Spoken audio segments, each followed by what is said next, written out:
Independentemente do desfecho que tenhamos para o caso do Ministério do Trabalho e das alegações constitucionais do governo para insistir na filha de Roberto Jefferson, há toda uma imagem desgastada do governo exatamente por essas indicações políticas. Nós sabemos que não é uma questão técnica que levou o governo a toda essa insistência na manutenção do nome de Cristiane Brasil, nem a experiência que ela possa ter na área. Ao contrário, o que acabou levando a todo esse embate foram os envolvimentos e as derrotas que ela sofreu na justiça exatamente em questões trabalhistas. Mesmo que se questione o papel da Justiça do Trabalho, e há todo um questionamento nesse sentido, principalmente depois das mudanças implementadas pela reforma trabalhista, que tem como um dos objetivos reduzir o volume exagerado de ações trabalhistas que nós temos no Brasil, o fato que a gente sabe que a insistência do governo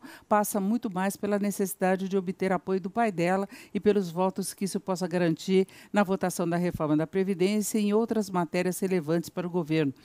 E esse tem sido o histórico do governo Temer, a importância dada a esse apoio que ele tenta obter a qualquer custo, independentemente do desgaste que isso possa representar, independentemente da questão ética, o que é pior do ponto de vista da avaliação da sociedade em geral. Não é à toa que, mesmo com alguma melhora do quadro econômico, o governo Temer continua com a popularidade perto de zero. A recuperação que ele registrou no último levantamento é nada, é você dobrar o quase nada que ainda está na margem de erro. E nós tivemos todas as negociações que envolveram a defesa dele em relação às denúncias apresentadas pela Procuradoria, nós tivemos todo aquele embate entre o ministro Marum e governadores pela ameaça feita quanto à possibilidade de os governadores só receberem financiamento da Caixa Econômica Federal se garantissem apoio das bancadas exatamente na votação da reforma da Previdência. E tivemos na última semana todo aquele caso envolvendo na Caixa Econômica Federal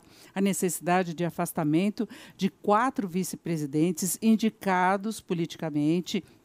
envolvidos em irregularidades, em denúncias. O governo também resistiu. Nós tivemos a ala política temendo possíveis desdobramentos desse afastamento, mas nesse caso não deu para segurar a situação e houve inclusive uma modificação do Estatuto da Caixa. Nós sempre tivemos esse problema no Brasil, do excesso de indicações políticas para os cargos aí dos bancos públicos, das estatais, de outras esferas do governo. Agora, no caso do governo Temer, toda essa situação ficou explícita. Não se tem mais o pudor de expor que essas negociações estão ocorrendo, que o governo tem necessidade de fazer isso, caso contrário ele não consegue avançar em matérias relevantes, caso contrário ele não consegue sequer se manter no poder, que foi o que aconteceu em relação àquelas denúncias da Procuradoria. O que é muito ruim quando se pensa aí na possibilidade de o governo ter uma força política maior para levar adiante a agenda econômica, que é uma agenda positiva do ponto de vista de reestruturação do país. E ainda no caso da Caixa Econômica Federal,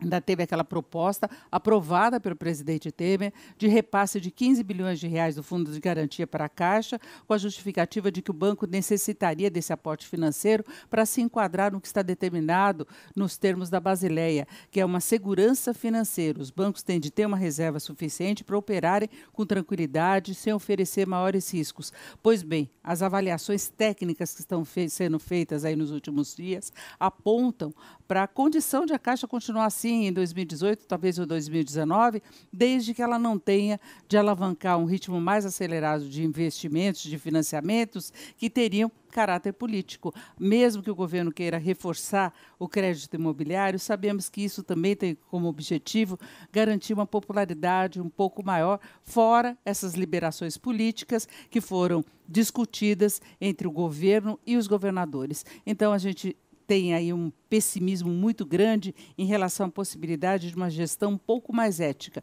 Não se espera muito do governo Temer, mas ele podia, pelo menos, disfarçar em algumas situações, não é mesmo?